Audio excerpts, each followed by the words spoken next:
উমামা বাহেলি রাদিয়াল্লাহু তাআলা আনহু বলেন, রাসূল সাল্লাল্লাহু আলাইহি সাল্লাম বলেছেন, আলাইকুম বিকিয়ামিল লাইল, পৃথিবীর মানুষ তোমাদের রাতে সালাত আদায় করা জরুরি।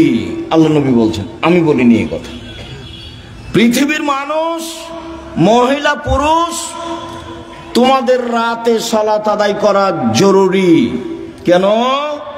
হুয়া কুরবাতুন লাকুম ইলা রাব্বিকুম, রাতে সালাত আদায় করলে তোমরা তোমাদের প্রতিপালকের নিকটে হতে পারো। রাতে সালাত আদায় করলে তোমরা তোমাদের প্রতিপালকের নিকটে হতে পারো। 2, মুকাফফিরাতুন লিসায়াত, রাতে সালাত আদায় করলে পাপ মিটে যায়। 3, মানহাতুন আনিল ইসম, রাতে সালাত আদায় করলে আপনার থেকে পাপ দূরে সরে যায়। যারা খুব চেষ্টা করছে পাপ ঠেকাতে পারছে না, আব্দুর রাজ্জাক বিন ইউসুফের বক্তব্য শুনে কতবার যে কান ধরে কসম করলো আর কোনোদিন কোনো মেয়ের সাথে কথা বলবো না, কিন্তু টিকতে পারে না। 2 মাস 4 মাস পরে কথা বলে, বিড়ি সিগারেট খাবো না, তো 2 দিন 4 দিন পরে আবার শুরু করে। দোকানে বসে আড্ডা পিটবো না, সপ্তাহ পার হয়নি, পরের দিন দেখছে দোকানের সামনে বসে আছে। তাহলে বুদ্ধি কি? বহু ছেলে, বহু লোক বলে আমাকে, আব্দুর রাজ্জাক সাহেব টিকতে পারি না, কোনো পথ আছে? ভাইজান, আমি তো আর কোনো জাদু মন্ত্র দিতে পারছি না, পথ এটাই। তাহলে রাতে উঠে 2 রাকাত সালাত আদায় করে আল্লাহকে বলেন। যদি মনে করেন যে এখনই বন্ধ করে, তাহলে এভাবে উঠাবেন। আর যদি বলো বন্ধ করেন, তাহলে এভাবে উঠাবেন। চাপ দিয়ে বলতে হবে, বন্ধ করতেই হবে। বন্ধ করবো না মানে করতেই হবে। তুমি তো পারো, তুমি তো এমন সত্তা নও যে পারবা না, তবু আমি বলছি। তার নাম হলো আজিজ, ওর নাম পরাক্রমশালী। ওর নাম কি? আজিজ, পরাক্রমশালী, তাকে কেউ ঠেকাতে পারে না। কাদির, সবকিছু করতে পারে। তো সবই যে পারো, আমি বলছি আমি একটা মানুষ, আমি পাপ করতে চাই না, তুমি বন্ধ করবা না কেন? তুমি শক্তি দিয়ে বন্ধ করে দাও। আপনি খুব চাপ দিয়ে বলবেন, হাত তুলে বলবেন, খুব বিনয়ের সাথে কান্নাকাটি করে চাপ দিবেন, বন্ধ হবে ইনশাআল্লাহ, হবেই। রাতে সালাত আদায় করলে 3টে। আমর ইবনে আব্বাস রাদিয়াল্লাহু তাআলা আনহু বলেন, রাসূল সাল্লাল্লাহু আলাইহি সাল্লাম বলেছেন, আকরাবু মা ইয়াকুনু রাব্বু ইলাল আবদে ফিল লাইলিল আখির, রাত যখন 3 ভাগের 2 ভাগ পার হয়ে যায়, তখন আল্লাহ সবচেয়ে মানুষের নিকটে হয়ে যায়। রাতের 3 ভাগের 2 ভাগ পার হয়ে গেলে আল্লাহ মানুষের নিকটে হয়ে যান। এই শোনো আমর ইবনে আব্বাস, তুমি যদি হতে চাও, এই সময়ে যারা আল্লাহকে ডাকে তাদের অন্তর্ভুক্ত হও। হও না, হও, তুমি চেষ্টা করো, তুমিও হয়ে যাও, পারলে হও। এই কথা রাসূল সাল্লাল্লাহু আলাইহি ওয়াসাল্লাম বলেন। আবু হুরায়রা রাদিয়াল্লাহু তাআলা আনহু বলেন, রাসূল সাল্লাল্লাহু আলাইহি সাল্লাম বলেছেন, আনজাল রাব্বুনা তাআলা ইলা সামাই দুনিয়া হিনা ইয়াবকা সুলুসুল লাইলিল আখিরা, রাতের 3 ভাগের যখন 2 ভাগ পার হয়ে যায়, তখন আল্লাহ সপ্তম আকাশ থেকে প্রথম আকাশে নেমে আসেন। এই কথাটার খুব মূল্যায়ন করতে হবে। এই চালাই, আপসে কথা বলছো কেন? শরম বোধ হয় না? হাঁটাহাঁটি করো কেন? একটু লজ্জা বোধ হয় না কেন? শরম বোধ হয় না কেন? আমি তো কথা শেষ করবই ইনশাআল্লাহ। তা আপনার এত ব্যস্ততা বাড়লো কেন? আপনি একটু ধৈর্যের পরিচয় দিবেন। রাতের 3 ভাগের 2 ভাগ পার হলে আল্লাহ সপ্তম আকাশ থেকে প্রথম আকাশে নেমে আসেন। নেমে এসে বলেন, মায়াসুলুনি ফাউতিয়াহু, কে কি চায়, যে যা চায় আমি তাকে তাই দিলাম। মায়াদুনি ফাস্তাজিবালাহু, কে আমাকে ডাকে বিপদে পড়ে, আমি তার ডাকে সাড়া দিলাম। কি বলতে চাও? এলে বিপদে পড়েছি, ঠিক আছে, ঠিক করে দিলাম। কে ডাকে? 3, মাইয়াস্তাগফিরনি ফাগফিরাল্লাহু, কে আমার কাছে ক্ষমা ভিক্ষা চায়, যে চায় তাকে আমি ক্ষমা করে দেব, যে চাই। তাকে আমি ক্ষমা করে দেব। অন্য জায়গাতে বলছেন আল্লাহ তাআলা হাদিসে কুদসি, ইবনে আদম মা দাওয়াতানি রাজাওতানি, আদমের ছেলে মেয়ে শোনো, তুমি যেভাবে ডাকো আমি সেভাবে থাকি, তুমি যেভাবে আশা পোষণ করো সেভাবে আমি পূর্ণ করে থাকি। আদমের ছেলে মেয়ে শোনো, তুমি যেভাবে ডাকো আমি সেভাবে থাকি, তুমি যেভাবে আশা পোষণ করো সেভাবে আমি পূর্ণ করে থাকি। ওলা উবালি, আমি পরোয়া করি না তুমি কত বড় পাপী, তোমার ক্ষমা চাইলে আমি ক্ষমা করে দিই, আমি পরোয়া করি না তুমি কত বড় পাপী, তুমি যেভাবে ডাকো আমি সেভাবে থাকি, তুমি যেভাবে আশা পোষণ করো সেভাবে আমি পূর্ণ করে থাকি। লা বালাগাত জনবকানা সেমায়, আদমের ছেলে মেয়ে শোনো, তোমার পাপ যদি বেশি হতে হতে হতে আকাশে লেগে যায়, পাপ আর পাপ, আকাশ জমিন পরিপূর্ণ পাপ, জীবনটা শুধু পাপে ভরা। 15-16 বছর থেকে পাপ শুরু হয়েছে, এখন 40 বছর বয়স, শুধু পাপ, জেনা দিয়ে ভরা জীবন, অশ্লীলতা দিয়ে ভরা জীবন, মানুষের বিরুদ্ধে চলা দিয়ে, বদনাম গীবত দিয়ে ভরা জীবন। তোমার পাপ বেশি হতে হতে যদি আকাশ পরিপূর্ণ হয়ে যায়, আমাকে বলো, আমি তোমার পাপ ক্ষমা করে দেব। যেভাবে তুমি ডাকো আমি সেভাবে থাকি, তুমি যেভাবে আশা পোষণ করো সেভাবে আমি পূর্ণ করে থাকি, তুমি যেভাবে ডাকো আমি সেভাবে থাকি, তুমি যেভাবে আশা পোষণ করো সেভাবে আমি পূর্ণ করে থাকি। আজকের দিনে বৈঠকের সংক্ষিপ্ত সময়ের বক্তব্যের বিষয় রাতের সালাত। রাতের সালাত নিয়ে আমরা এক গুরুত্বপূর্ণ সংক্ষিপ্ত তথ্যবহুল বিবরণের চেষ্টা করব ইনশাআল্লাহুল আজিজ। যারা আপনারা মানুষকে সহযোগিতা করছেন তারাই চিল্লাচিল্লি করলে হবে। আপনারা যারা মানুষকে বসার জন্য, চুপ থাকার জন্য অনুরোধ করছেন, আপনারা অন্তত মুখ বন্ধ রাখেন। এমন তো কিছু জটিলতা দেখি না। তোমরা যারা এই যন্ত্রপাতি নিয়ে আছো, তোমরা কত সময় লাগে তোমাদের? সম্মানিত দিনী ভাই বোন, মানুষের জীবনে সবচেয়ে জরুরি কাজ, মানুষ হিসেবে এর চেয়ে জরুরি কাজ মানুষের জীবনে নেই, তা হলো 5 ওয়াক্ত ফরজ সালাত, যার সাথে মানুষের কোনো আপোষ নেই। ফরজ বিধান আরো আছে, যেমন হজ, এতে মানুষের সাথে আপোষ আছে। মানুষ বলতে পারে যে এবছর যাচ্ছি না, সামনেবার যাব, ইনশাল্লাহ সামনেবার যাব, অথচ এটা ফরজ বিধান। তো একটু সুবিধা হলো, তো এবছর হলো না, সামনেবার হবে। যাকাত একটা ফরজ বিধান, 2 মাস আগেই দিয়ে দিতে পারবেন।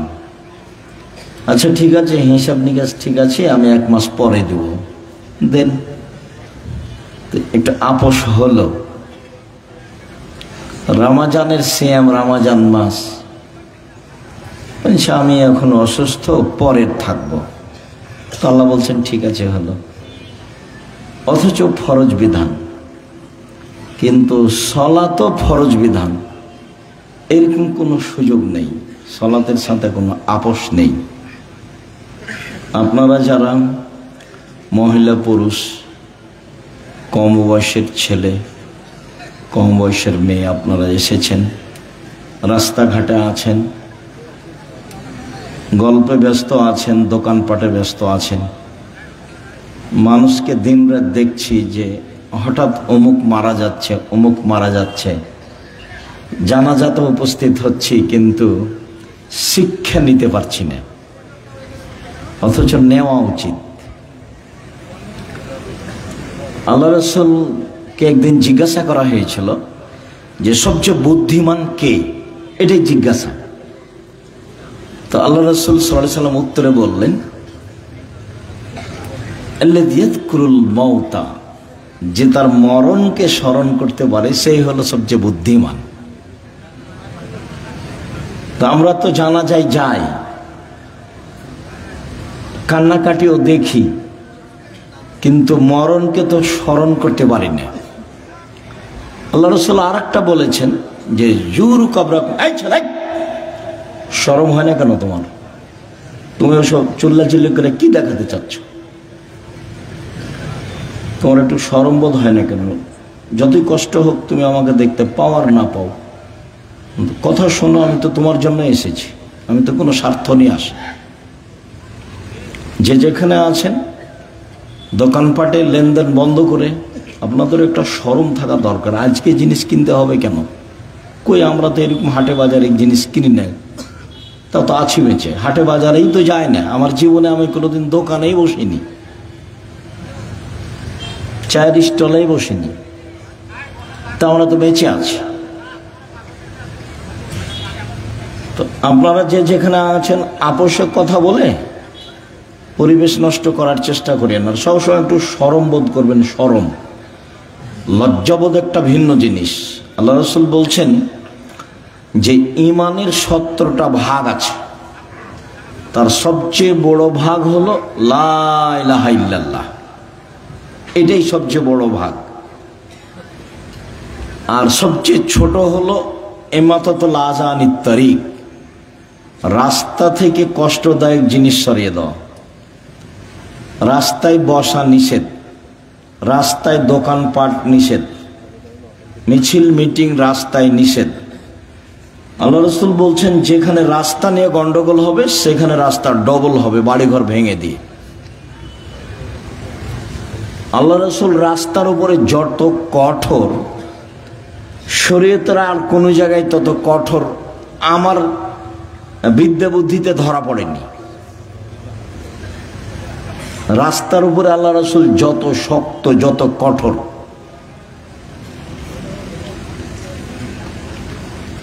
একবার বলছেন যে মানুষের শরীরে যত জোড় আছে এই পরিমাণ তাকে দান করতে হবে। সাহাবীরা বলছেন যে এটা না পারে যদি, তখন আল্লাহ রাসূল বলছেন যে তাহলে এ করতে হবে,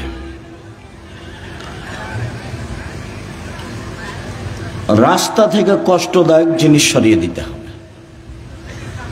তাহলে শরীরের যত জোড় আছে সব জোড় সমান দান করা হয়ে যাবে। তো রাস্তার ব্যাপারে আল্লাহ রাসূল খুব শক্ত। তো তিনি বলছেন যে সবচেয়ে বড় ঈমান হলো লা ইলাহা ইল্লাল্লাহ, আর সবচেয়ে ছোট ঈমান হলো রাস্তা থেকে কষ্টদায়ক জিনিস সরিয়ে দেওয়া, রাস্তাতে যেন কোনো সমস্যা না থাকে। তারপরে তো কথা শেষ, বড় শেষ, ছোট শেষ। আবার আল্লাহ রাসূল বলছেন ওয়ালা হাইয়ু মিনাল ঈমান, লজ্জা ঈমানের শাখা। এটা তো দরকার ছিল না, বড় হয়েছে ছোট হয়েছে তো কথা শেষ। কিন্তু আল্লাহ রাসূল আবার এই লজ্জাটাকে ভিতরে ঢুকিয়ে দিলেন। লজ্জা হচ্ছে ঈমানের সবচেয়ে গুরুত্বপূর্ণ শাখা। রাতে এইসব বড় মোবাইলে ল্যাংটা মেয়ে দেখে কে? লজ্জা নেই যার। দোকানে বসে আড্ডা পিটে কে? টিভিতে নগ্ন মেয়ে দেখে কে? লজ্জা নেই যার। আমরা বক্তব্য দিচ্ছি, কোরআন হাদিসের কথা বলছি, দোকানে বসে আড্ডা পিটছে কে? আড্ডা পিটছে, লজ্জা নেই যার। আমি কতবার বলছি যে এইসব নিজের খেয়ে পরের ধন্না ধরে অমুকের চরিত্র ফুলের মতো পবিত্র, এইসব নোংরামি করে বেড়াও, রাস্তাঘাটে দলাদলি করে দাঙ্গাবাজি করে আর একজনকে জেল হাজতে দাও। মানুষের তো অবস্থা দেখলেই মানুষ কেমন চরিত্রহীন, মানুষ মানুষের উপরে কি জুলুম করতে পারে। তো এই ফর্মুলাই হচ্ছে জুলুমের, এই ফর্মুলাই হচ্ছে জুলুমের। তুমি এখানে গেলেই চাঁপাইনবাবগঞ্জের ভাষাতে তুমি তো দূরের কথা তোমার বাপকে জুলুম করতে হবে। তার মানে এই পদ্ধতি ভুল। এটা হলো খ্রিস্টান আব্রাহাম লিঙ্কনের কাল্পনিক পদ্ধতি। ওরা এগুলো করে না, ওরা আপনাদেরকে বোকা বানিয়ে দিয়েছে, এগুলো করে বেড়াচ্ছে। আমি বহুদিন বলেছি যে একটা ছেলে মাদ্রাসা লাইনে পড়তে দিয়েছেন, কোরআন হাদিস শিখবে, তো তাকে আবার দাখিল পরীক্ষায় ভালো রেজাল্ট হয়েছে, তো তাকে আপনি আবার কলেজে ভর্তি করলেন কেন? কে খালা বলেছে ভালো রেজাল্ট হয়েছে? তাকে ছেলেটাকে কলেজে ভর্তি না করে কোথায় পড়াচ্ছে? একটা ইঞ্জিনিয়ার হতো, একটা ডাক্তার হতো। খালা এই কথা বলে, মামি এই কথা বলে, চাচা এই কথা বলে, চাচি এই কথা বলে, সবাই এই কথা বলে। তখন ছেলেটাকে স্কুলে দিয়েছে, ডাক্তারি লাইনে পড়ছে। তো যেই ছেলেটা প্রথম থেকেই স্কুলে আছে, বাপে বলছে ভালো মেধা, তো পঞ্চম শ্রেণী থেকে 2-3 জন প্রাইভেট মাস্টার রেখেছে, দশমে গিয়ে 4 জন প্রাইভেট মাস্টার রেখেছে। ইন্টার পাস করেছে যখন, তখন বিশ্ববিদ্যালয়ে ভর্তি হওয়ার জন্য সাবজেক্ট প্রতি একটা রেখেছে শিক্ষক। তারপরে বিশ্ববিদ্যালয়ে ভর্তি হয়েছে, তারপরে পড়াশোনার জন্য বাহিরে গেছে, পড়াশোনা করে বাহির থেকে এসেছে, তাই হলো ইঞ্জিনিয়ার। তো ও খালি চুরি করে, ও খালি কি করে? চুরি করে। যেখানে হিসাব নিকাশ লাগায় রাস্তাঘাটে, সেখানে টাকা কিভাবে মারা যাবে সেটাই তার মাথায় আছে। আর লোকে বলছে বড় ডাক্তার। তো যখনই কোনো প্রেসক্রিপশন লেখে কোনো রোগীর, তখন ওই কোম্পানির লিখে যে কোম্পানি তাকে টাকা দিয়েছে। প্রতারক, ধোঁকাবাজ। বহির্বিশ্বে গিয়ে যে ভালো পদে পড়াশোনা করেছে তাকে টয়লেটের সুপার বানিয়েছে বহির্বিশ্বে। ওকে তো বড় চাকরি দিবে না, 200-400 লেবারের দায়িত্ব দিয়েছে, মাসিক বেতন 3 লাখ টাকা। তো এও মনে করলো যে বিদেশে 3 লাখ টাকা বেতন পাই, সুইপারের দায়িত্বশীল হলে কি হবে? তাই ফলাফল হলো এই। তাহলে বাপে 4 থেকে নিয়ে চিন্তা ভাবনা করেছে বড় ডাক্তার করব, ফলাফল হলো প্রতারক। বাপে বলছে বড় ইঞ্জিনিয়ার বানাবো, ফলাফল হলো চোর। আর মেধা ভালো তাই বিদেশে কিছু করে, তাই হলো যারা সুইপার তাদের লিডার। 50 বছর বাগমারা থানাকে চ্যালেঞ্জ করলাম, 50 বছর বিগত, দেখি কার ছেলে বড় ইঞ্জিনিয়ার কি করেছে জাতির। আগামীকালকে আমার সাথে কথা বলবেন, বিগত 50 বছর থাকলো চ্যালেঞ্জ, 50 বছর বিগত। আপনি বলবেন আমার ছেলে পড়াশোনা করে দেশের এই করেছে, জাতির এই করেছে, জাতির এই করেছে, সব সময় জাতির কল্যাণের জন্য প্রস্তুত আছে, এটা দেখাবেন। তো এই ছেলেটাকে কোরআন হাদিস শিখতে দিয়েছিলেন, তাকে আবার ওখানে দিলেন কেন? এ কি করবে? যাকে সব সময় প্রাইভেটে রেখেছেন সেটাই হলো না, তারই ফলাফল এই। আপনাকে আমি বহুদিন শুনিয়েছি বাগমারার মাটিতে। আপনার ছেলেকে তো আমি খুব ভালোভাবে চিনি। ওই যে সেদিন এসেছিল, প্যান্টটা টাকনোর নিচে ছিল, দাড়ি চাঁচা ছিল, সিগারেট হাতে ছিল, গলায় টাই ছিল, গাড়ি থেকে নামলো, বৌমা একটু পরে নামলো, হালকা হালকা গায়ে কাপড় আছে, নাতনি একটু পরে নামলো, গায়ে কোনো কাপড়ই নাই, গাড়ির পিছন দিকে কুকুর আছে। এই তো আপনার পড়াশোনার ফলাফল। আমি 35 বছর থেকে মাঠে আছি, 90 সাল থেকে এখন পর্যন্ত এদেশের কোনো মানুষ আমাকে ওই ঘরে ঢোকাতে পারেনি যে ঘরে ছবি মূর্তি আছে। আর আমি তো করোনার 5 পয়সা দাম দিইনি। যারা করোনার ওষুধ বের করেছে তারা একদিনও করোনা দেয় না, টিকিট দেয় না ওরা। ও তো আপনাকে বিকলাঙ্গ করার কৌশল। আপনার ছেলে মেয়ে হলে অ্যাডনর্মাল হবে, ওটা তো আসলে ও আপনার ফিলিস্তিনের মানুষ মারে, ও আবার আপনার কল্যাণ চাই। মাথায় কি গোবর আছে? ও আপনার কল্যাণ চাইবে কিভাবে? এটা আপনি কি দিয়ে বুঝলেন? সে আপনার জানের শত্রু, সে আপনার মানের শত্রু, সে আপনার টাকা পয়সার শত্রু, সে আপনার সবকিছুর শত্রু। সে আপনাকে ঔষধ দিয়ে ভালো করে রাখবে, জীবনে কোনোদিন যেন আপনার এই হয় না, সেই হয় না, হেপাটাইটিস হয় না, কি হয় না। এ তো পাগল বানিয়েছে আপনাকে। তাই সব স্কুলের ছেলেকে, স্কুলের মেয়েকে টিকে দিতে হবে, পালাক্রমে এসেছে। কত বুঝাইছে ভালো করে, এটা নিতে হবে, সেটা নিতে হবে, এটা ভালো, সেটা ভালো। বলে কত টাকা বেতন পান আপনি? এত আপনি বলছেন কেন? বল হিসাব। সম্মানিত দিনী ভাই বোন, মরণকে স্মরণ করতে পারে যে সে হলো হুঁশিয়ার মানুষ। আল্লাহ রাসূল বললেন যে কবর জিয়ারত করো, তাহলে মরণ স্মরণ হবে। মাঝে মধ্যে কবরের পাশে যেতে হবে, বাপের, মায়ের, আত্মীয় স্বজনের কবরের পাশে গিয়ে হাত তুলে দোয়া করতে হবে এবং ভাবতে হবে আমিও এই কবরের সদস্য। আল্লাহ রাসূল বলছেন কুন ফিদ দুনিয়া কান্নাকা গরীব, তুমি দুনিয়াতে থাকো তুমি যেন অপরিচিত, তোমাকে কেউ চিনে না। অত বেশি চিনলে তোমার অহংকার আসতে পারে। আবের সাবেলিন, অথবা তুমি পথিক, রাস্তায় যেতে যেতে গাছের নিচে বসেছো, একটু ক্লান্ত সেই জন্য, তারপরে তুমি হাঁটতে লাগবে। এই হলো দুনিয়া। অন্যথায় তুমি নিজেকে ভাবো আমি কবরের একজন সদস্য। হাদিস বুখারী মুসলিম। এভাবে মুহাম্মদ সাল্লাল্লাহু আলাইহি ওয়াসাল্লাম বলেন। তো নিজেকে একজন কবরের সদস্য ভেবে যে কয়েকদিন বেঁচে থাকি, মারামারি বাদ দিয়ে, হইচই বাদ দিয়ে, নিজে উপার্জন করে নিজে খাই।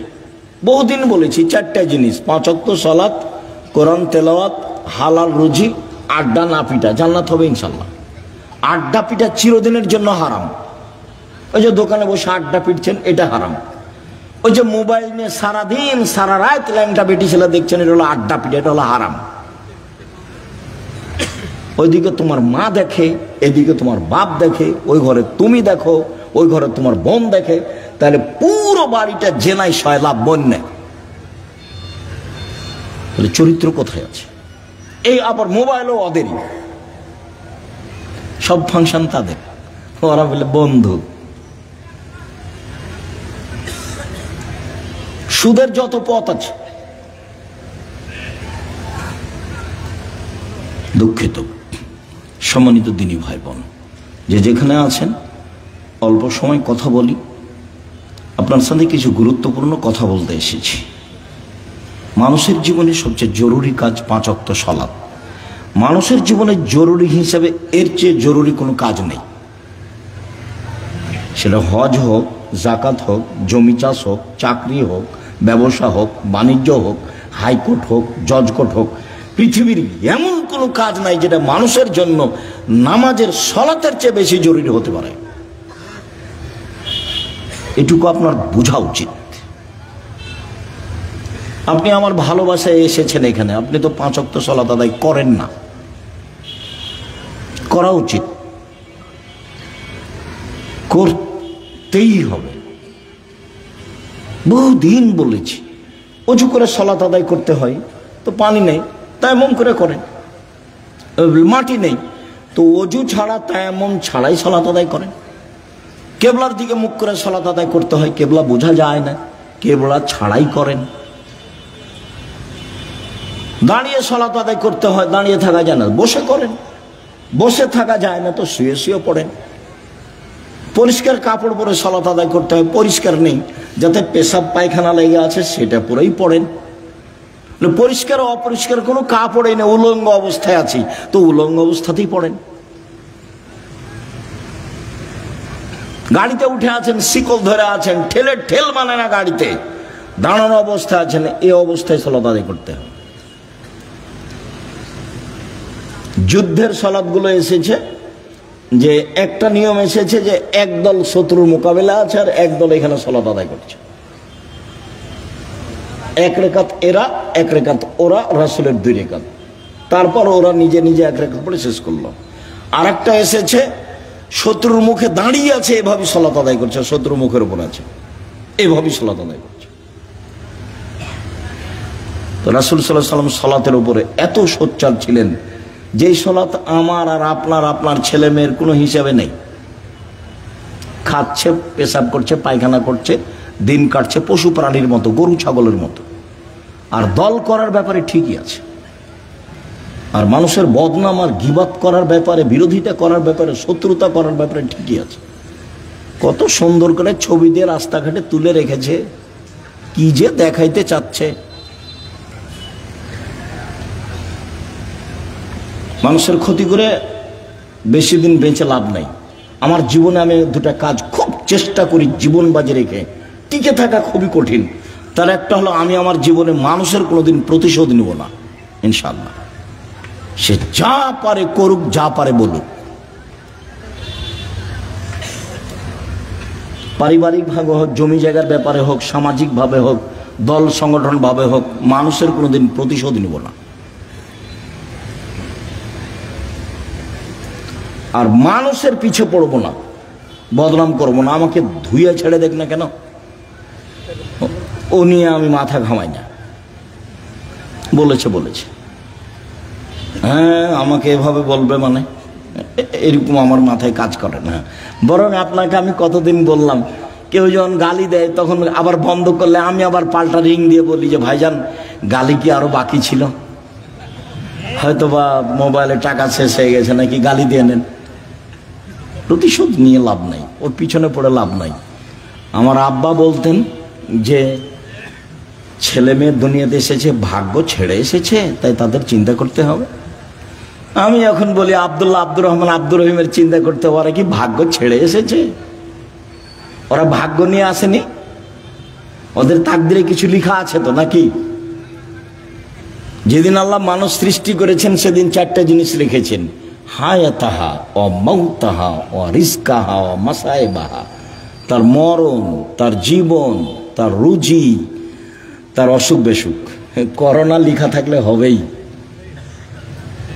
চারটা লেখা আছে, এক মরণ, দুই জীবন, তিন রুজি, চার রোগ ব্যাধি। আমি এই কথা বলিনি, এই কথা মুহাম্মদ সাল্লাল্লাহু আলাইহি সাল্লাম বলেছে। এটা আমার ব্যক্তিগত কোনো স্বাধীনতা নাই এখানে, এটাকে আমি বিশ্বাস করি এবং খুব শক্তভাবে বিশ্বাস করি। ঢাকাতে এক লোক করোনা হয়েছে, তো আমি দেখবো আর গায়ে হাতে একটু দোয়া করব।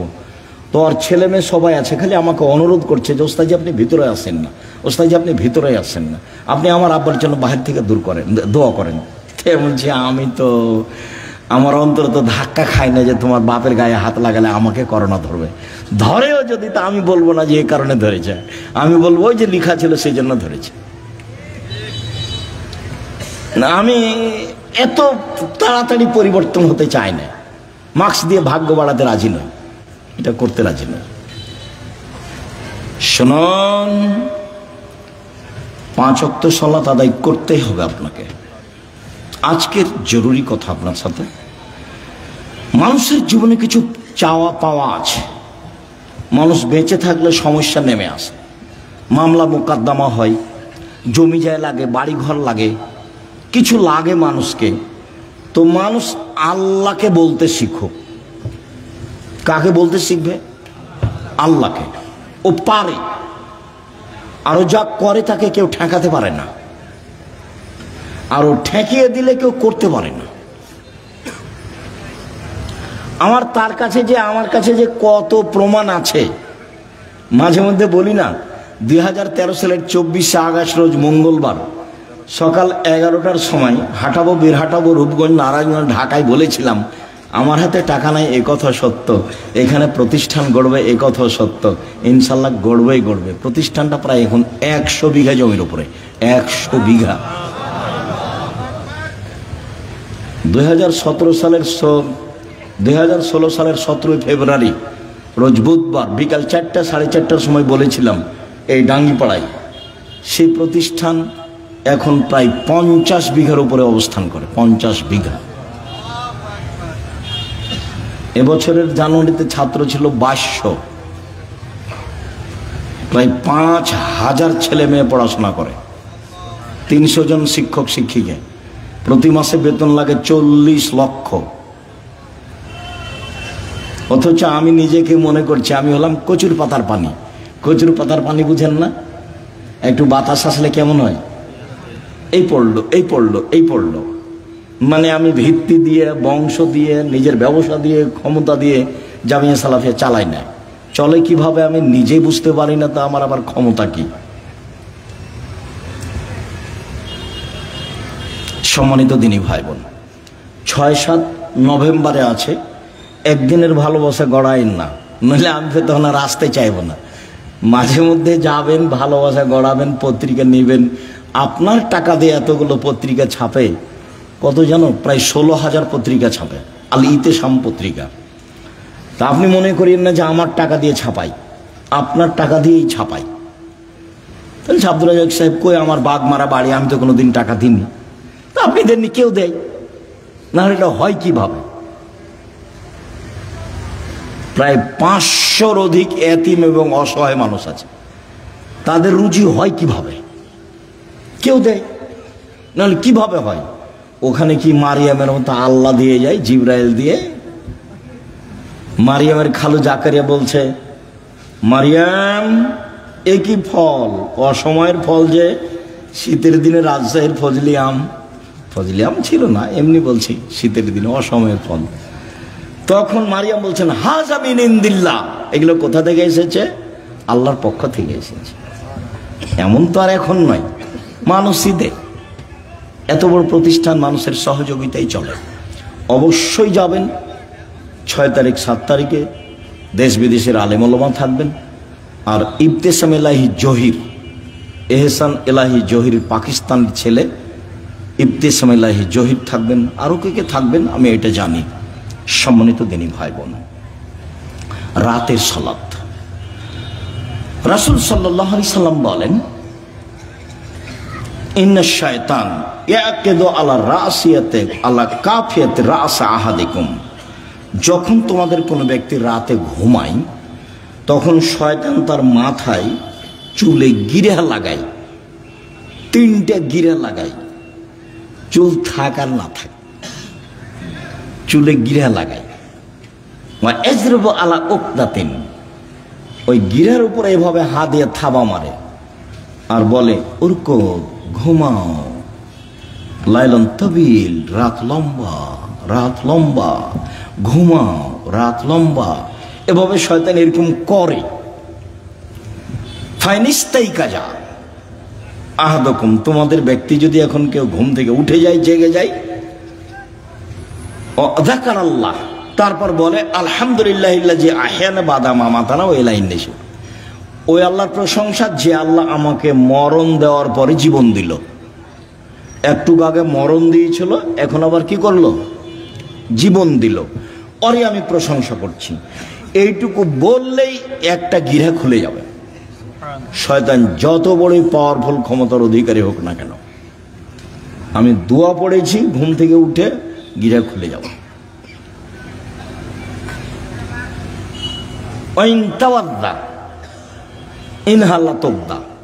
তারপরে যদি অজু করে তা আর একটা গিরা খুলে যাবে। ওয়াইন সাল্লাহ ইনহাল্লাত উকদা, যদি সালাত আদায় করে তাহলে আর একটা খুলে যাবে। ফাসবাহা নাশিতান তাইয়িবান নাফসে, এখন এই লোকটা সকাল করবে খুব উৎফুল্ল মনে, হাসি খুশি মুখে, উৎফুল্ল মনে, হাসি খুশি মনে, দেখতে ভালো লাগবে, কাজ করতে ভালো লাগবে, প্রশান্তির সাথে সকাল করবে। ওয়াইল্লা, এমনটা যদি না হয়, আসবাহা খাবিসান নাফসে কাসলানা, তাহলে ও সকাল করবে কেমন কেমন মুখে, বিবর্ণ মুখে, কেমন কেমন মুখে, ঘৃণিত মুখে, অলস চেহারায়। 7-8টার দিকে উঠবে, মুখটা দেখে কেমন কেমন লাগবে। কেন? শয়তান আর মুখে পেশাব করে দিয়েছে, কানে পেশাব করে দিয়েছে। শয়তানের ক্ষমতা খুব বেশি, ক্ষমতা এত বেশি ক্ষমতা। আল্লাহ যখন বললেন এই সরে যা, আমি যে তোকে বললাম যে আদমকে সিজদা কর, তো সিজদা করলি না কেন? বলে আদম মাটির তৈরি, আমি তো আগুনের তৈরি, ও নিম্নমুখী, আমি ঊর্ধ্বমুখী, আমি কেমনে তাকে সিজদা করি?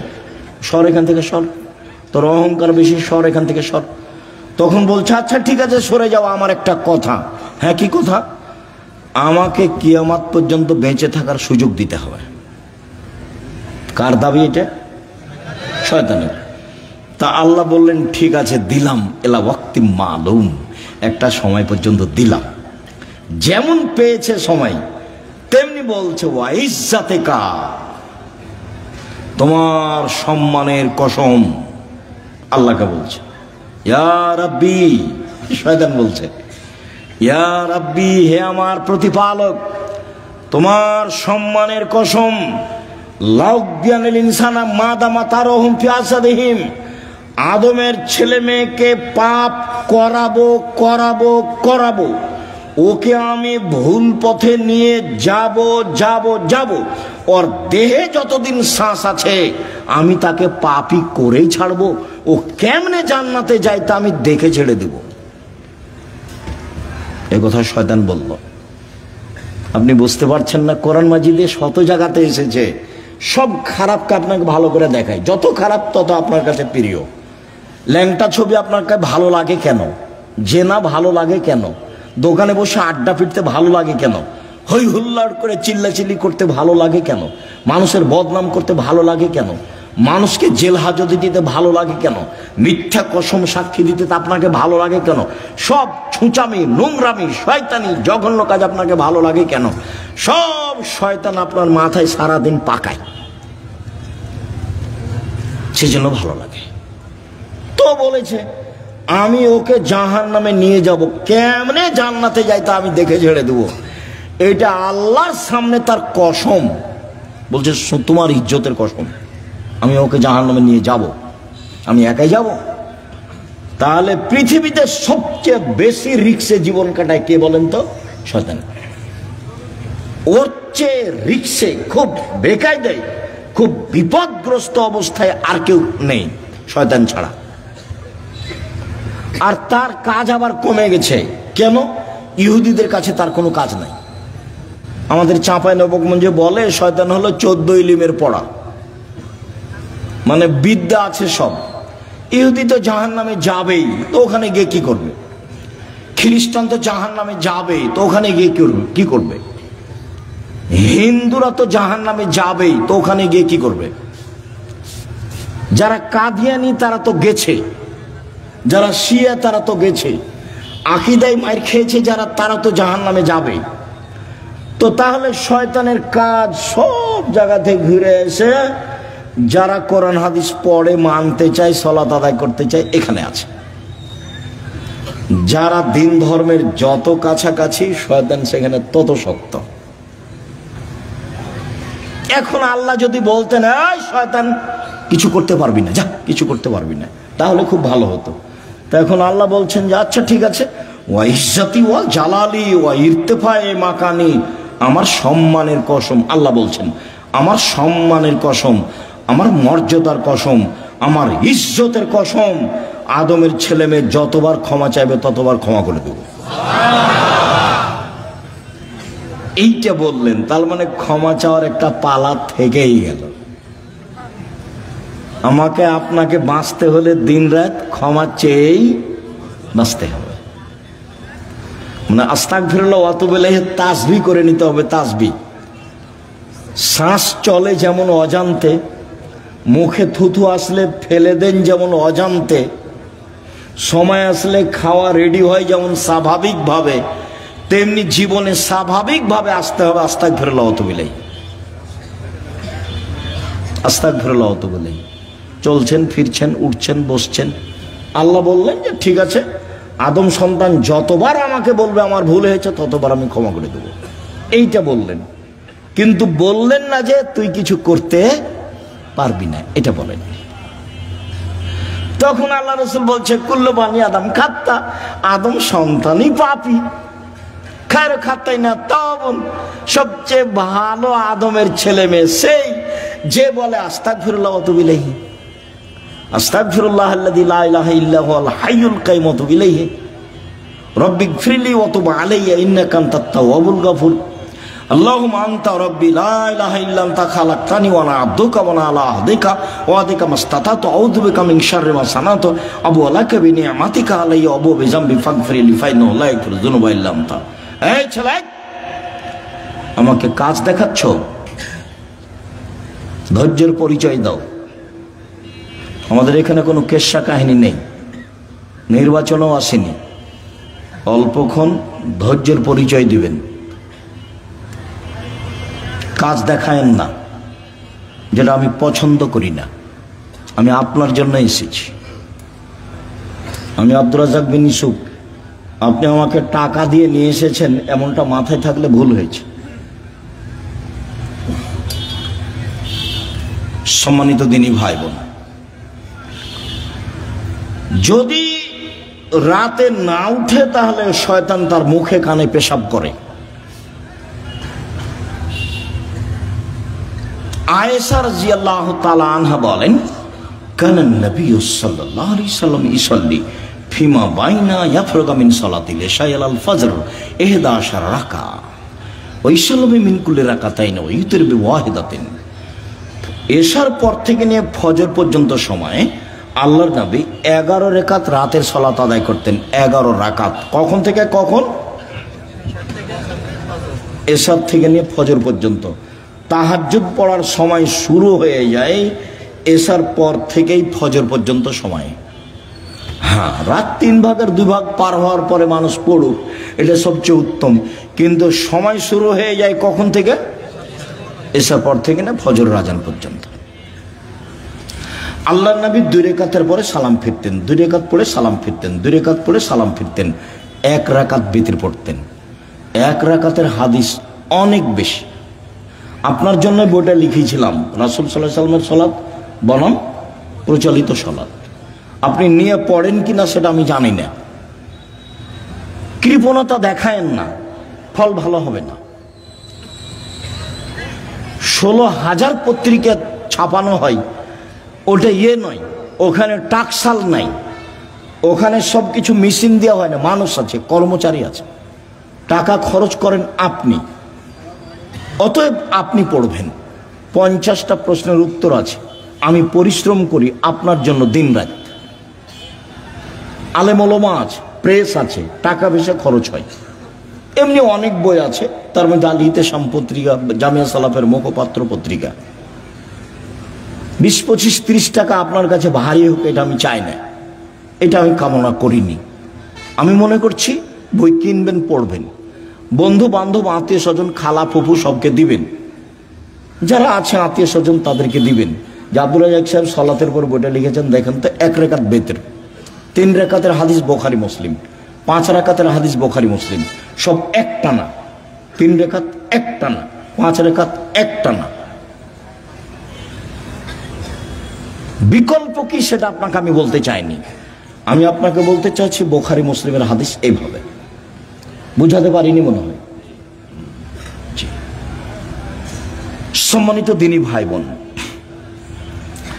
উমামা বাহিলী রাদিয়াল্লাহু তাআলা আনহু বলেন, রাসূল সাল্লাল্লাহু আলাইহি সাল্লাম বলেছেন, আলাইকুম বিকিয়ামিল লাইল, পৃথিবীর মানুষ তোমাদের রাতে সালাত আদায় করা জরুরি। আল্লাহ নবী বলছেন, আমি বলিনি এই কথা। পৃথিবীর মানুষ, মহিলা পুরুষ, তোমাদের রাতে সালাত আদায় করা জরুরি। কেন?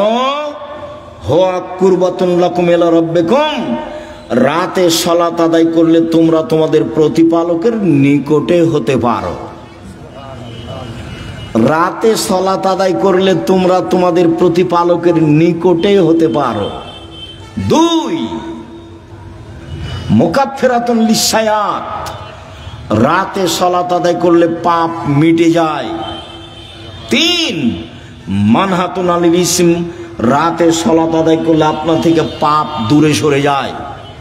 যারা খুব চেষ্টা করছে পাপ ঠেকাতে পারছে না, আব্দুর রাজ্জাক বিন ইউসুফের বক্তব্য শুনে কতবার যে কান ধরে কসম করলো আর কোনোদিন কোনো মেয়ের সাথে কথা বলবো না, কিন্তু টিকতে পারে না। 2 মাস 4 মাস পরে কথা বলে। বিড়ি সিগারেট খাবো না, তো 2 দিন 4 দিন পরে আবার শুরু করে। দোকানে বসে আড্ডা পিটবো না, সপ্তাহ পার হয়নি, পরের দিন দেখছে দোকানের সামনে বসে আছে। তাহলে বুদ্ধি কি? বহু ছেলে, বহু লোক বলে আমাকে, আব্দুর রাজ্জাক সাহেব টিকতে পারি না, কোনো পথ আছে? ভাইজান, আমি তো আর কোনো জাদু মন্ত্র দিতে পারছি না, পথ এটাই। তাহলে রাতে উঠে 2 রাকাত সালাত আদায় করে আল্লাহকে বলেন। যদি মনে করেন যে এখনই বন্ধ করে, তাহলে এভাবে উঠাবেন। আর যদি বলো বন্ধ করেন, তাহলে এভাবে উঠাবেন। চাপ দিয়ে বলতে হবে, বন্ধ করতেই হবে। বন্ধ করবো না মানে করতেই হবে। তুমি তো পারো, তুমি তো এমন সত্তা নও যে পারবা না, তবু আমি বলছি। তার নাম হলো আজিজ, ওর নাম পরাক্রমশালী। ওর নাম কি? আজিজ, পরাক্রমশালী। তাকে কেউ ঠেকাতে পারে না। কাদির, সবকিছু করতে পারে। তো সবই যে পারো, আমি বলছি আমি একটা মানুষ, আমি পাপ করতে চাই না। তুমি বন্ধ করবা না কেন? তুমি শক্তিতে বন্ধ করে দাও। আপনি খুব চাপ দিয়ে বলবেন, হাত তুলে বলবেন, খুব বিনয়ের সাথে কান্নাকাটি করে চাপ দিবেন, বন্ধ হবে ইনশাল্লাহ, হবেই। রাতে সালাত আদায় করলে 3টে। আমর ইবনে আব্বাস রাদিয়াল্লাহু তাআলা আনহু বলেন, রাসূল সাল্লাল্লাহু আলাইহি সাল্লাম বলেছেন, আকরাবু মা ইয়াকুনুর রাব্ব ইলাল আবদে ফিল লাইলিল আখির। রাত যখন 3 ভাগের 2 ভাগ পার হয়ে যায়, তখন আল্লাহ সবচেয়ে মানুষের নিকটে হয়ে যায়। রাতের 3 ভাগের 2 ভাগ পার হয়ে গেলে আল্লাহ মানুষের নিকটে হয়ে যান। এই শোনো আমর ইবনে আবাসা, তুমি যদি হতে চাও, এই সময়ে যারা আল্লাহকে ডাকে তাদের অন্তর্ভুক্ত হও। হও না, হও, তুমি চেষ্টা করো, তুমিও হয়ে যাও, পারলে হও। এই কথা রাসূল সাল্লাল্লাহু আলাইহি ওয়াসাল্লাম বলেন। আবু হুরায়রা রাদিয়াল্লাহু তাআলা আনহু বলেন, রাসূল সাল্লাল্লাহু আলাইহি সাল্লাম বলেছেন, আনজাল রাব্বুনা তাআলা ইলা সামাই দুনিয়া হিনা ইয়াবকা সুলুসুল লাইলিল আখিরা। রাতের 3 ভাগের যখন 2 ভাগ পার হয়ে যায়, তখন আল্লাহ সপ্তম আকাশ থেকে প্রথম আকাশে নেমে আসেন। এই কথাটার খুব মূল্যায়ন করতে হবে। এই চালাই, আপসে কথা বলছো কেন? শরম বোধ হয় না? হাঁটাহাঁটি করো কেন? একটু লজ্জাবোধ হয় না কেন? শরম বোধ হয় না কেন? আমি তো কথা শেষ করবই ইনশাআল্লাহ। তা আপনার এত ব্যস্ততা বাড়লো কেন? আপনি একটু ধৈর্যের পরিচয় দিবেন। রাতের 3 ভাগের 2 ভাগ পার হলে আল্লাহ সপ্তম আকাশ থেকে প্রথম আকাশে নেমে আসেন। নেমে এসে বলেন, মায়ে সোলনি ফাউতিয়াহু, কে কি চায়, যে যা চায় আমি তাকে তাই দিলাম।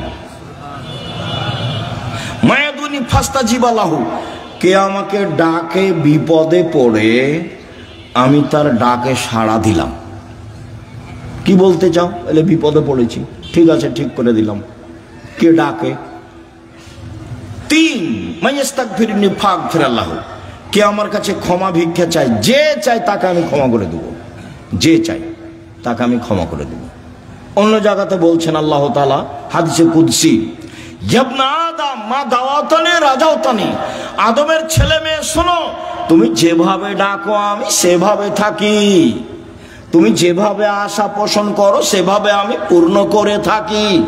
আদমের ছেলে মেয়ে শোনো, তুমি যেভাবে ডাকো আমি সেভাবে থাকি, তুমি যেভাবে আশা পোষণ করো সেভাবে আমি পূর্ণ করে থাকি।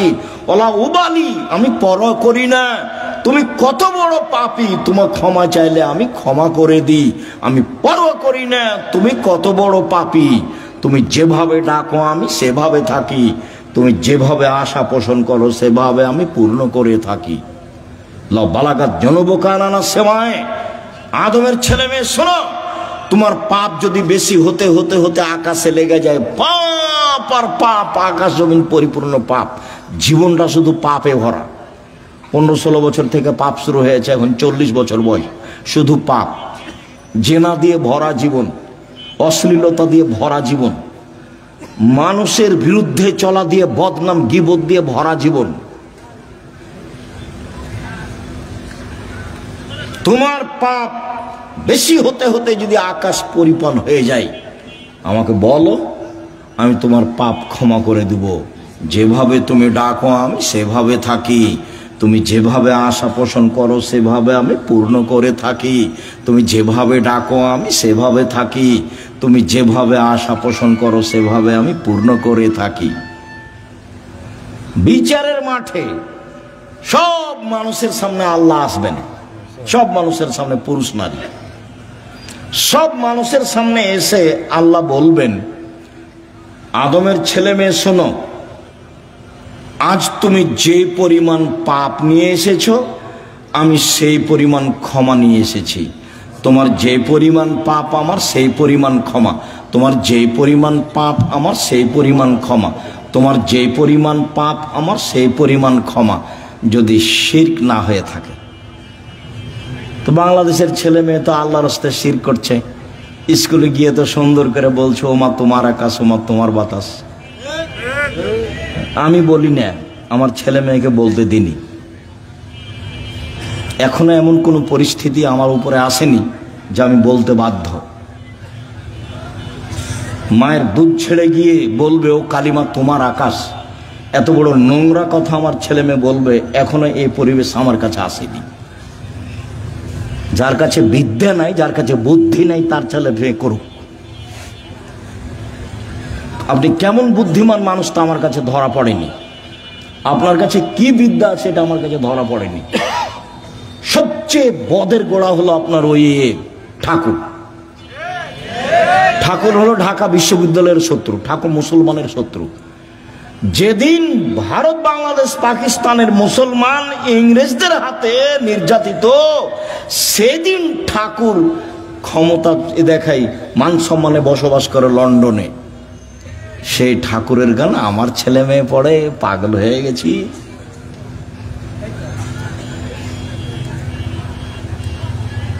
এ তো অবাক হয়ে গেল। এই তো নিজের ঘরের ওই কি বলছে গো, ব্রয়লার মুরগি জ্বালিয়ে দিয়ে ইন্ডিয়া থেকে মুরগি নিয়ে আসতে হবে। মানে মাথায় গোবর আছে। নিজের মুরগি কি করতে হবে, জ্বালিয়ে দিতে হবে, তো ওখান থেকে ডিম আনতে হবে। এত উল্টা বুদ্ধি, এটাও একটা উল্টা বুদ্ধি। চেষ্টা করো না কেন? কই বাগমানের ছেলে মেয়ে নাকি জেনারেল লাইনে পড়ে ইঞ্জিনিয়ার হয়ে বড় ডাক্তার হয়ে জাতির উপকার করেছে। কোথায় উপকার করেছে? পুঠিয়া থানা না? তো পুঠিয়া থানার ছেলে মেয়েরা খুব ভালো পড়াশোনা করেছে, অনেক কিছু করেছে। আমি তো বলছি প্রায় 30 বছর থেকে, আমি তো 30 বছরের ওই সেই কত বালানগরে এসেছিলাম বহুদিন আগে, সেদিন আমি বলেছি তোর বাপের আকাশ। সব সময় বলছি, আমি তো ঘৃণা জানাই। সম্মানিত দিনী ভাই বোন, রাতে উঠে আল্লাহকে কিছু বলতে হবে। আল্লাহ আমার আর আপনার কথা শোনার জন্য প্রতীক্ষমান। আল্লাহ নেমে আসেন আমার কথা শোনার জন্য, আর আমি ঘুমিয়ে থাকি, তাহলে এটা কেমন হলো? বুঝাতে পারলাম না কথা মনে হয়। আল্লাহ নেমে আসেন আমার জন্য, আর আমি কি করি? ঘুমিয়ে থাকি। একটা কথা মধ্যে মনে রাখিয়েন, আমি ঘুমিয়ে থাকি এর অর্থ এই নয় যে সবাই ঘুমিয়ে থাকে। সবাই ঘুমিয়ে থাকে না।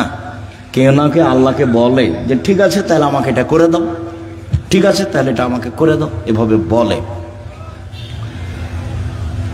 আমর ইবনে আস রাদিয়াল্লাহু তাআলা আনহু বলেন, রাসূল সাল্লাল্লাহু আলাইহি সাল্লাম বলেছেন, মান কামা বিআসরি আয়া লাম ইগফাল মিনাল গাফিলিন। কেউ যদি রাতে উঠে 10টা আয়াত পড়ে, 10টা, তাহলে সে গাফেল নয়, এটা লিখে দেওয়া হবে। 2, মান কামা বিমিআ আয়া কুতিবা মিনাল কানিতিন। কেউ যদি 100 আয়াত পড়ে রাতে উঠে সলাতে, 100 আয়াত, তাহলে ও পরহেজগার মানুষের অন্তর্ভুক্ত লিখে দেওয়া হবে। ওমান কামা বিআলফি আয়া, কেউ যদি রাতে 1000 আয়াত পড়ে কুতিবা মিনাল মুকান্তিরিন, তাহলে পৃথিবীতে সর্বোচ্চ মর্যাদার অধিকারী যারা, তাদের সাথে এও বড় বড় মর্যাদার অধিকারী। ইব্রাহিম আলাইহিস সালাম এরকম যারা বড় বড় মর্যাদার অধিকারী, আপনি যদি রাতে 1000 আয়াত পড়েন, যদি এটা ভারী, তো 100 আয়াত তো পারবো, 10 আয়াত তো পারবো। আবু হুরায়রা রাদিয়াল্লাহু তাআলা বলেন, আল্লাহ রাসূল বলেছেন, মান কামা ইস্তাইকাজা, যে ব্যক্তি রাতে উঠলো, স্ত্রীকে উঠালো, 2 রাকাত সালাত আদায় করলো, কুতিবা মিনাল যাকিরিনা যাকিরাত, যারা আল্লাহকে ডাকে ওদের একটা তালিকা আছে, এদের স্বামী স্ত্রীকে সে তালিকা লিখে দেওয়া হবে। উঠি না কেন, পারি না কেন? আজকে সোমবার, সিয়াম ছিলেন? 32 বছর থেকে 30 বছর থেকে বলে আসছি, কেন সিয়াম ছিলেন না? আজ তো সোমবার, কেন থাকলেন না? এই ছেলে, সোমবারে সিয়াম থাকতে হবে কেন? কেন নবী থাকতেন বলো? সাপ্তাহিক মানুষের পাপ নেকি রিপোর্ট পেশ করা হয় কি কি বারে? সোমবার আর বৃহস্পতিবার। তা আমাদের নবী বলছেন যে আমি ভালোবাসি আমার রিপোর্টটা দেখার সময় আল্লাহ দেখুক যে সিয়াম অবস্থায়। নেও নেও আমার রিপোর্ট নেও, সিয়াম অবস্থায় নেও। তো মুহাম্মদ সাল্লাল্লাহু আলাইহি সাল্লাম চাইতেন তার রিপোর্টটা আল্লাহর কাছে পেশ করার সময় কি অবস্থায় দেখাতে চাইতেন? সিয়াম অবস্থায়।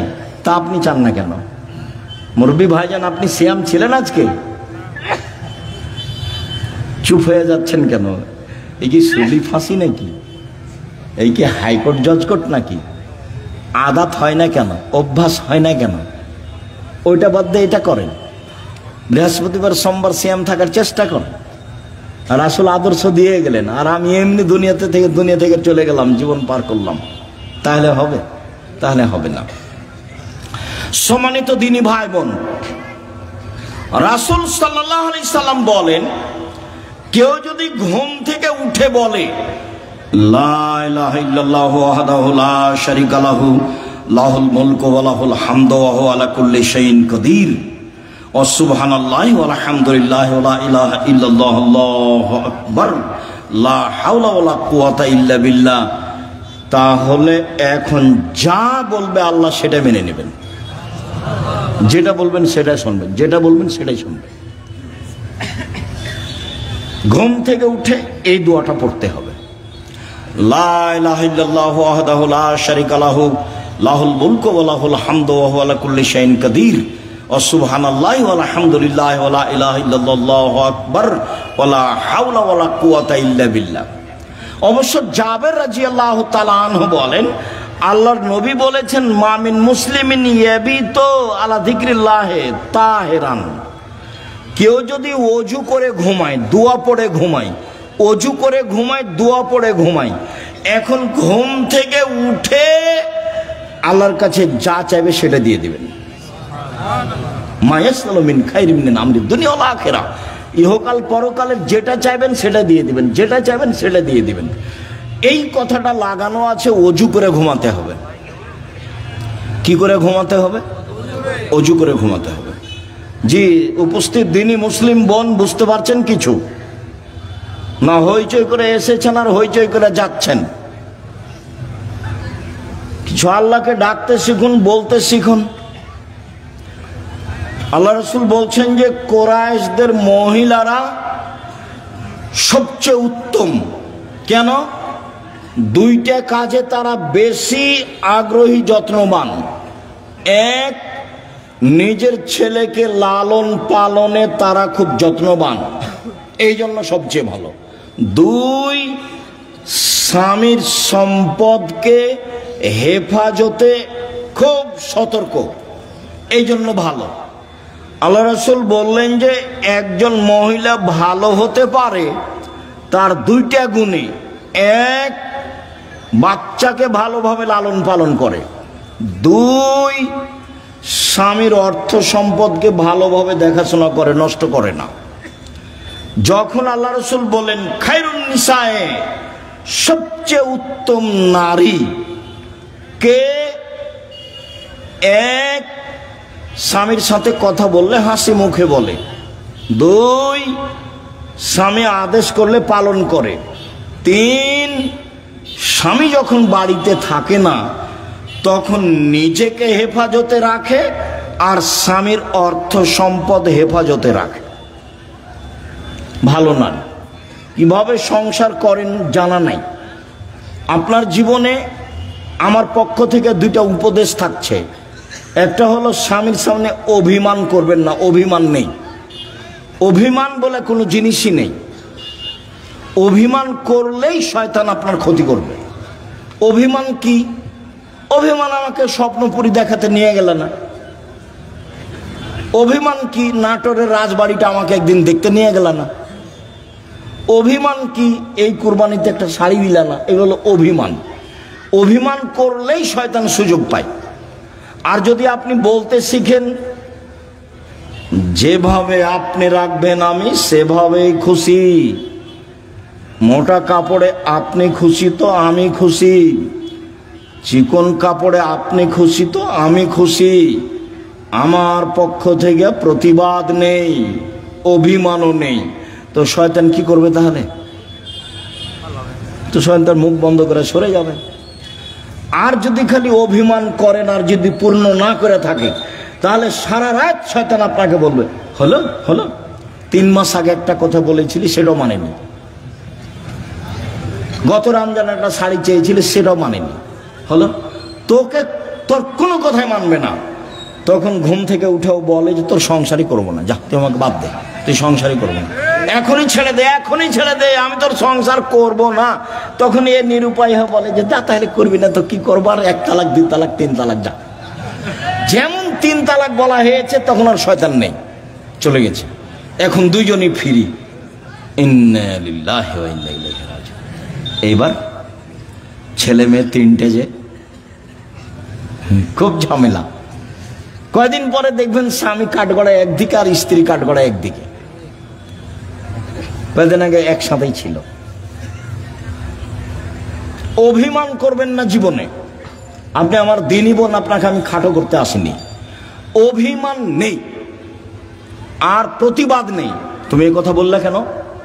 তোমার মা আমাকে কথা বললো কেন? তোমার বাপ আমাকে কথা বললো কেন? তুমি তোমার মায়ের কথা আমি শুনতে এসেছি? এরকম কোনো কথা চলবে না। ধৈর্যের পরিচয় দিতে হবে, সহ্য ধৈর্যের পরিচয় দিতে হবে, তাহলে সংসার সুন্দর হবে, শয়তান সুযোগ পাবে না।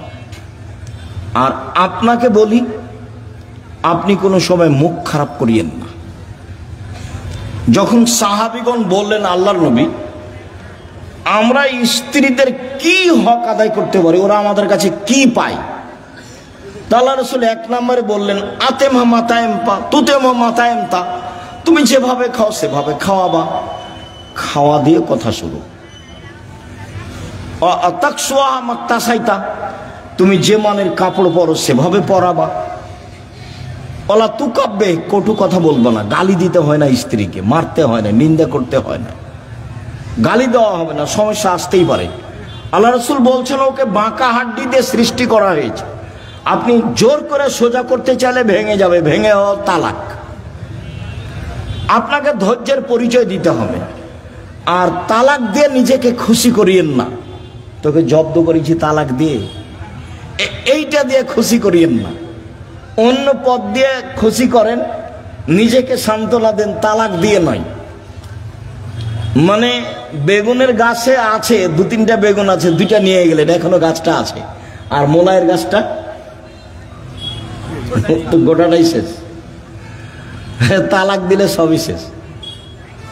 তো যারা বলেছে 1 বৈঠকে 3 তালাক, তো রাগে তো বলেছে তোকে 1 তালাক, তোকে 100 তালাক দিলাম যা। তো তারা তো আরো বেকায় দেয়। আব্দুর রাজ্জাক সাহেব নাহি বলেছেন যে 1 বৈঠকে 3 তালাক, 1000 তালাক দিলে 1 তালাক, তবুও তো তালাক হয়েছে।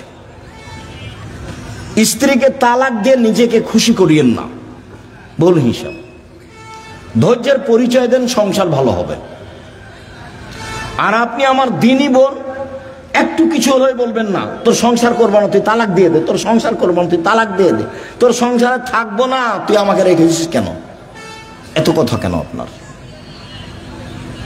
ধৈর্যের পরিচয় দেন। যখন শুধু খালি আমার কাছে যত ফতোয়া আছে তার শতকরা 70 থেকে 75% ফতোয়া আছে তালাকের। মানুষের জীবন এখন তালাক দিয়ে চলছে। একটু রাগ করলেই ও শান্তি পাচ্ছে কি দিয়ে, তালাক দিয়ে। ও বলছে তুই তালাক দিয়ে দে, আর এও বলছে তোকে তালাক দিলাম, তোকে তালাক দিলাম। তালাক তো দেওয়া আল্লাহর বিধান, তারপর বলছে ক্ষমা চেয়েছি। ওকে হুজুর নাকি বলেছে যে তালাক দিয়ে ক্ষমা চেয়েছে, তার মানে হুজুরকে ক্ষমা চাইতে হবে আল্লাহর কাছে। তালাক দিয়েছে সেটা তো আর পাপ নয়, সেখানে ক্ষমা চাইতে হবে কেন? বলে আমাদেরকে তওবা পড়িয়ে মিল করে দিয়েছে, বলে হুজুরকে তওবা করতে হবে। এখন হুজুরকে তওবা করতে হবে যে তালাকের তওবা পড়িয়ে মিল করে দিয়েছি, তো তালাকের তওবা কেন? তালাক তো আল্লাহর বিধান। তালাক কার বিধান? আল্লাহর বিধান। তাল্লিকুহুন্না লিইদ্দাতিহিন্না পৃথিবীর মানুষ, তোমরা তোমাদের স্ত্রীকে তালাক দাও যখন সে ইদ্দা থেকে পবিত্র হয়েছে, সংসার না চললে তালাক দাও, ওটা আল্লাহর নবীও বলছেন। তো সেখানে পাপ হলো কি করে যে তোবা পড়িয়া তাদেরকে একসাথে করে দিল? তালাক তো একটা বিধান। মানুষের সংসার শেষ পর্যন্ত যদি নাই চলে তাহলে এই পথে ফিরে আসতে হবে। সম্মানিত দিনী ভাই বোন, বলছিলাম, এক, মানগত খাবার দিবেন। দুই, মানগত কাপড় দিবেন। তিন, গালি দিবেন না, নিন্দা করবেন না। চার, কটু কথা বলবেন না, মারবেন না। পাঁচ, নিজের বাড়ি ছাড়া কোথাও থাকতে দিবেন না। আপনার বাড়িতে থাকবে, আপনার স্ত্রীটা যে আপনার মাথায় থাকে যেন। হাট বাজারে তাকে যেতে হবে না।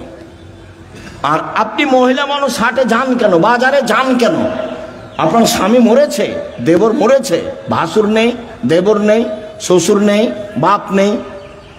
যেদিনই কোনো শিক্ষক আমাকে বলে আব্দুর রাজ্জাক সাহেব দুদিন ছুটি নিতে হবে, কেন? আমার ছেলের আঁকিকা, তখন আমি বলছি আপনার বাপ আছে? বলে হ্যাঁ আছে। শ্বশুর আছে? হ্যাঁ আছে। তো কি ব্যাপার, বাপের সাথে কথা হয় না নাকি? বলে হ্যাঁ হয়। তো আঁকিকার জিম্মেদারি আপনার মাথায় কেন? আপনার বাপের সাথে সম্পর্ক কেমন? আপনি টাকা দিয়ে বলেন আব্বা এটা খাসি কিনে নিয়ে আসেন, দুটা খাসি কিনে নিয়ে এসেন, আঁকিকা দেন, আপনার বাপও খুশি হবে। হ্যাঁ বেশ, আমার আর ছেলে আমাকে বলেছে ছেলের কাজ করতে বাপকে খুব ভালো লাগবে, তে মাতাব্বরি করতে যাচ্ছে। বাপ মা তো আছে, শ্বশুর শাশুড়ি তো আছে, দেবর ভাসুর তো আছে, গোটা বংশ আছে, বোনের ছেলে আছে, ভাইয়ের ছেলে আছে, দেবর আছে, ভাসুর আছে, শ্বশুর আছে, বাপ আছে। তো আপনি কেন বাজারে গেলেন? কেন যাবেন? কেন যাবেন আপনি? আপনার পা বড় হলো কেন? কে বলেছে আপনি পরহেজগার? আপনার গায়ে তো ফ্যাশন বোরকা দেখা যায়। আপনি হাটে বাজারে ঘুরে বেড়ান, স্বামীর সাথে মুখামুখি কথা বলেন, এরর সাথে কথা বলেন, আপনি পরহেজগার? কে বললো আপনি পরহেজগার? মৌল হিসাব দেখবেন, তাকওয়া। 1 মিনিট, এই ছেলে খেয়াল করে এদিকে, তাকওয়া পরহেজগারিতে দেখাচ্ছে। যা জিবরাইল ইলান নবী সাল্লাল্লাহু আলাইহি সাল্লাম, জিবরাইল নবীর কাছে আসলেন।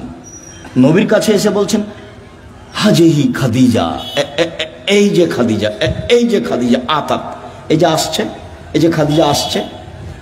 মাহা এনাউন, তার সাথে আছে একটা পাত্র। ফিহে এদামুন তম, তাতে আছে তরকারি, তাতে আছে খাদ্য, তাতে আছে তরকারি, তাতে আছে খাদ্য। ও আপনার কাছে এটা নিয়ে আসছে। শোনেন, মোহাম্মদ সাল্লাল্লাহু আলাইহি সাল্লাম জিবরাইল বলছেন। কে বলছেন বলেন তো? জিবরাইল বলছেন। কাকে বলছেন? আমাদের নবী মোহাম্মদ সাল্লাল্লাহু আলাইহি সাল্লাম বলছেন, ফাকরা আলাইহা সালামা মিন রাব্বিহা ওয়া মিন্নি, ওকে বলে দেন খাদিজা আল্লাহ তোমাকে সালাম দিয়েছে। খাদিজা, জিবরাইল তোমাকে সালাম দিয়েছে।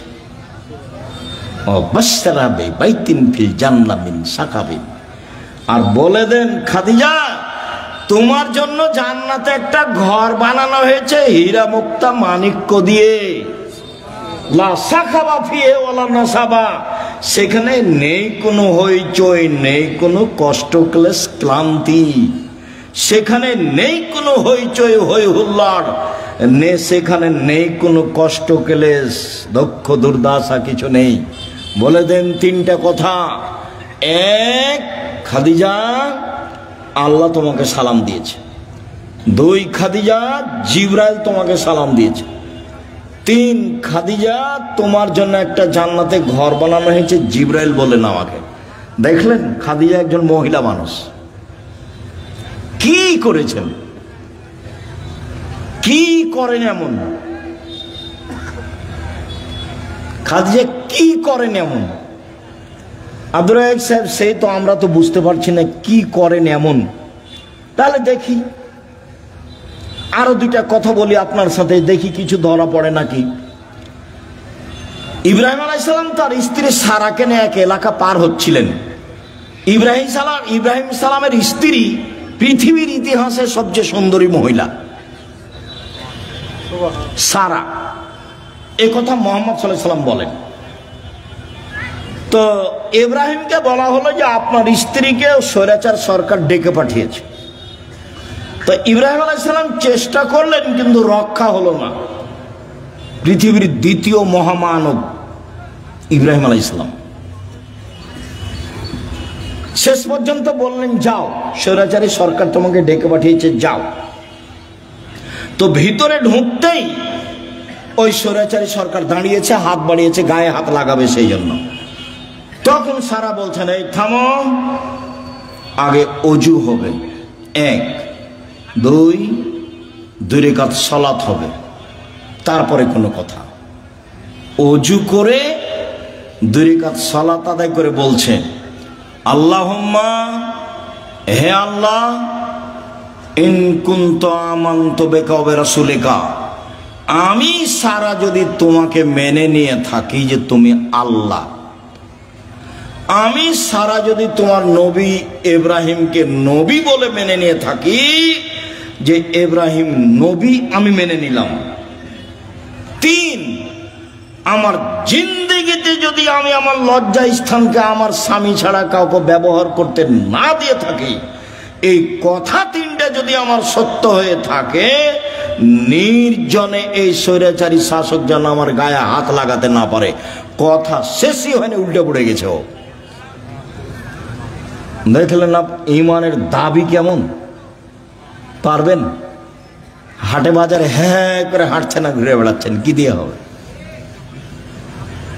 বাড়িতে যাবেন, টিভি চলছে, স্বামী তো কেমন আপনি ভালো জানেন। আপনার স্বামীকে আমি খাটো করে কষ্ট আপনাকে দিতে চাই না, তবে আপনার স্বামী কাপুরুষ আমার কাছে ধরা পড়ে, এটা ঠিক।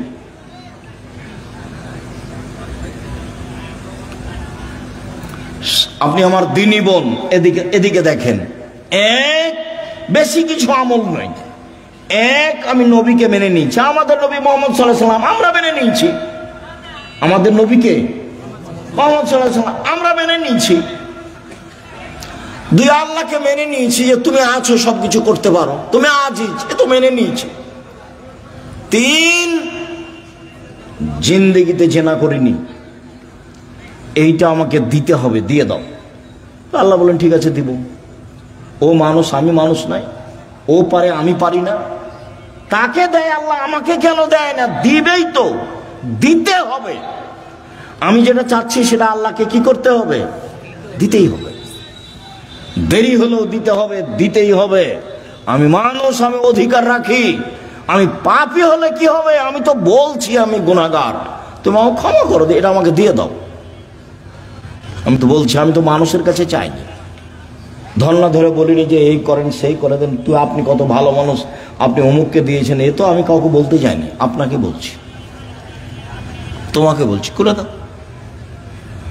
এদিকে দেখেন,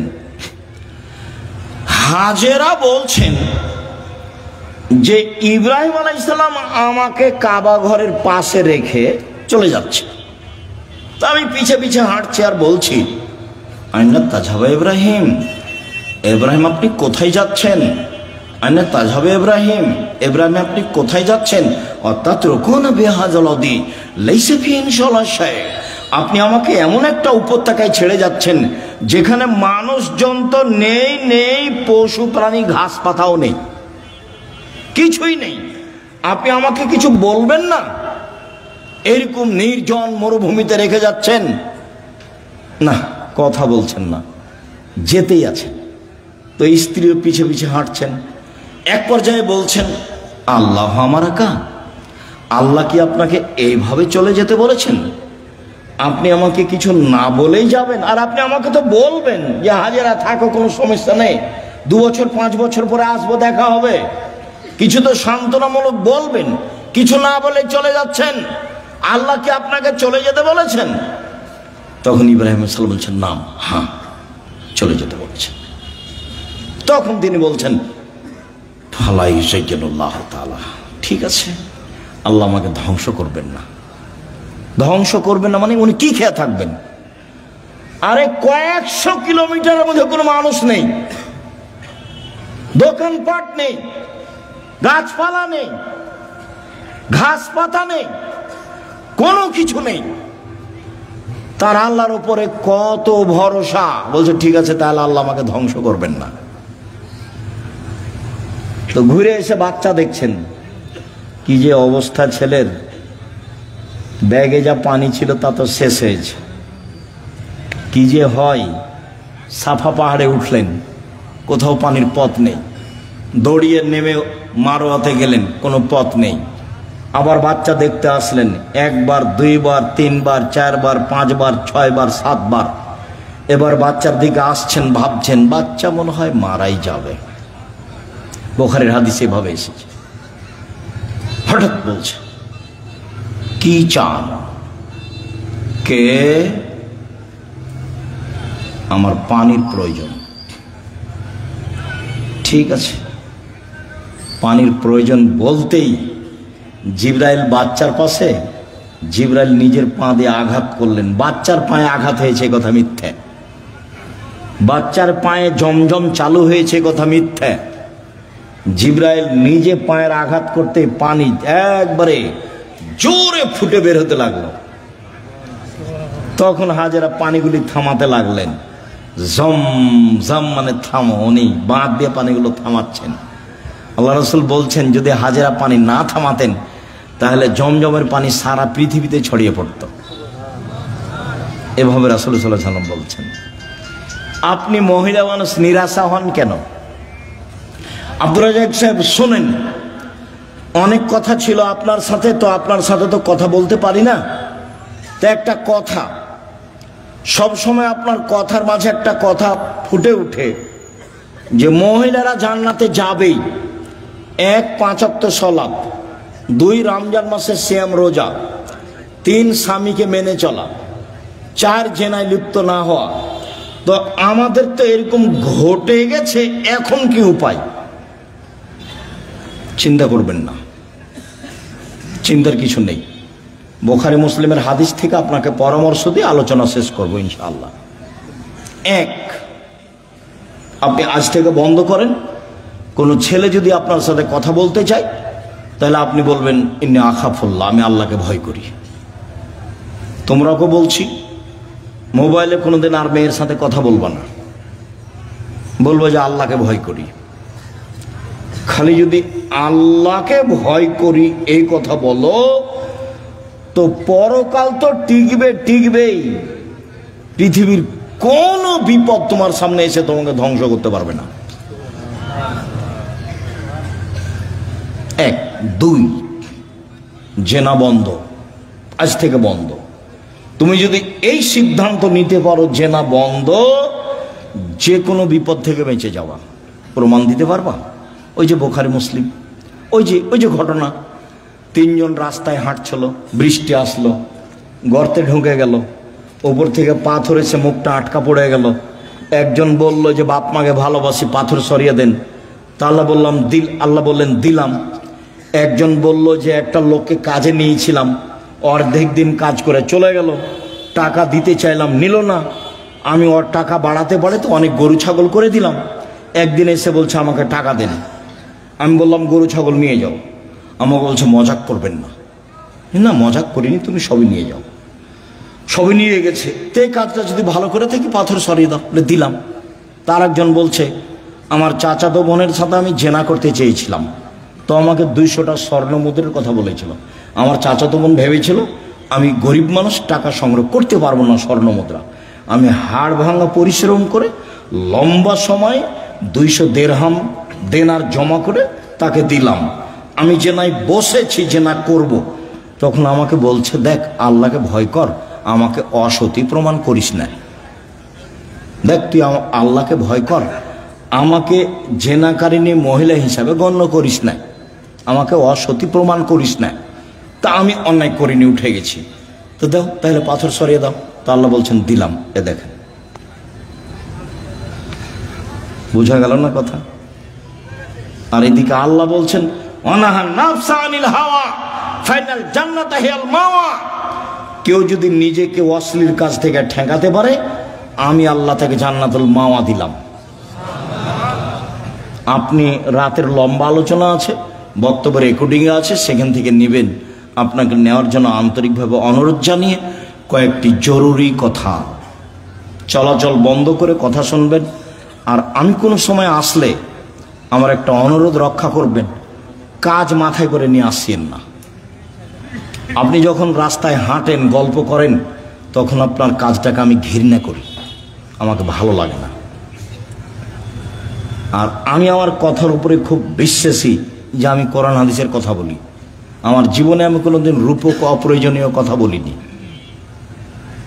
তো আপনার হেঁটে বেড়াটা, আপনার গল্প করাটা, আপনার চায়ের স্টলে বসে থাকাটা, এটা আমি ঘৃণা করি। কাজে এই সময় আপনি আমাকে কাজ দেখাবেন না। কি করবেন? গিয়ে দোকানে বসে থাকবেন, নাহলে বউয়ের সাথে গিয়ে ঝগড়া লাগাবেন। কি কাজ আছে? আমি তো আপনার এলাকায় থাকি, যে আপনার কাজ আমি খুব ভালোভাবে বুঝি। আর জমি জায়গার চাষ যদি বলেন, তা আমার আব্বা কৃষক মানুষ ছিলেন, আমিও কৃষকতাকে ভালো বুঝি। জমি চাষ করা, কিভাবে ধান উৎপাদন হবে, কিভাবে আমার আব্বাকে আমি দেখেছি। কাজে আপনার কাজকর্ম আমি ভালো জানি। উপার্জনের পথ চারটা। এই ছেলে, উপার্জনের পথ কয়টা? চারটা। এক, দিন মজুরি, সন্ধে টাকা শেষ হবে। 2, চাকরি, 25 দিনে সাধারণত টাকা শেষ হবে। কয়দিনে? 25 দিনে, বাকি 5 দিন ধার কর্য করে চলবে। 3, জমি চাষ, মাস শেষে বছর শেষে লাভ লস সমান বা লস বেশি। এবার আলুতে খুব লস থাকলো। 4, ব্যবসা। তখন আল্লাহ রসুল বলছেন, সত্যবাদী বিশ্বস্ত ব্যবসায়ীরা নবীর সাথে থাকবে। তাহাজ্জুদ পড়ে থাকা যায় না।